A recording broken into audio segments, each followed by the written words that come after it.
Finally यो चाहिँ हाम्रो काम गर्ने ठाउँ। मैले चलाउने मेसिन चाहिँ यो मेसिन चाहिँ मैले चलाउने। अनि एउटा मेरै हेल्पर हो कि यो। मेरो चाहिँ काम सकिसक्यो फाइनली। काम सकेर बसिरहेको मैले चलाउने मेसिन चाहिँ यो हो। यता केटाहरू काम गर्दैछ। ए गणेश गुड।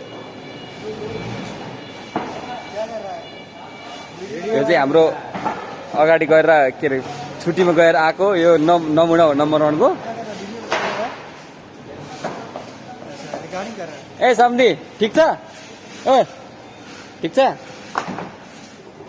यो चाहिँ हाम्रो फोरम्यान पन्ना फोरम्यान देख्न सक्छ यहाँ नमुनाहरू। गुड। हेर्नु नि फोरम्यानको हालत के छ।